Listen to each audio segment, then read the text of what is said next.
उद्घाटन है धान मंडी किंतु मंडी उद्घाटन को नहीं एबे चर्चा जोर धरी। मंडी उद्घाटन में सरकारी अधिकारी अनुपस्थित रहिबा घटना पिपिली रे एबे चर्चार विषय पलटि। पिपिली 23पुर सेवा समवाय समिति धान मंडी सरकारी भावे उद्घाटित होइछि किंतु उद्घाटन कार्यक्रम में सरकारी अधिकारी अनुपस्थिति एबे जोरदार चर्चार विषय पलटि। चाषी सुविधा और समय उपयोगी धान क्रय उद्देश्य रे धान मंडी खोल उद्घाटन कार्यक्रम में सरकारी अधिकारी कहीं अनुपस्थित रहिले से नहीं जोरदार चर्चार विषय पलटि। कहा चापरे अधिकारी माने उद्घाटन कार्यक्रम दूरे रहिले एहाकु नहीं चर्चा जोर धरी। केवल सेतिक नुहे मंडी उद्घाटन होइथिले मध्य टोकन बिना किभଳି धान बिक्री करिवे चाषी एहाकु नहीं आशंका प्रकाश करिसेंती। मंडी उद्घाटन होइथिले मध्य एपर्यंत अधिकांश चाषी को टोकन मिल नथिबारु धान बिक्री को नहीं अनिश्चितता सृष्टि होइछि। जदि शीघ्र धान क्रय आरंभ न हुए एवं समस्यार समाधान न हुए तेबे आगामी दिन में चाषी माने प्रतिवाद और आंदोलन करने को बाध्य हेबे बोली चेतावनी दैछंती।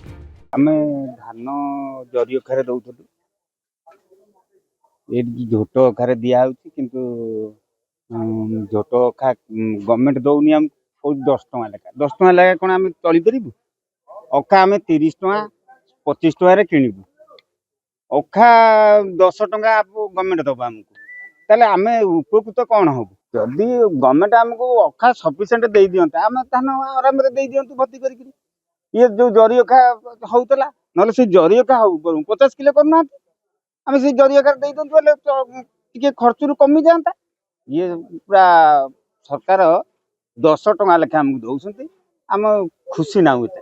आज 23पुर कोऑपरेटिव सोसाइटी रे धान मंडी उद्घाटन है बहुत खुशी कथा। डेरी सरकार आम चाषी दुख शुणिले कि सबुठ गुरुतर प्रश्न हो धान मंडी जो अखा में जो समस्या सृष्टि होती आम बड़ आकार सब लोड कर किसी खबर अंतर ना एवं छोट आकार भांगिकी दौचु सरकार किसी निगा ना जे आम कहीं अखा चेंज करूँ अखा कहीं आम दबू तुम अखा बाबद आम कौन दब आम चाषी कौन पाइब अखा बाबद तेणु आम से दुख धान तो जहाँ अच्छी से कटे छटे काटनी छाटनी कौन करेंगे से सरकार आगुरी क्लीयर कर कौन करेंगे से कथा आम जानू कि कथा हूँ बर्तमान धान ठीक भाव में ठीक समय जो जी आम टार्गेट से टार्गेट अनुसार आम धान अधिक मंडी तो सोल्ड कर बर्तमान एपर्यंत मेसेज आसला ना जिते थर आईला सोसाइटी के पचार आसनी कौन करी बर्तमान आम गोटे छोट चाषी आमर एपर्यंत मेसेज आसला 10 वर्ष है मुझे आगुरी दौची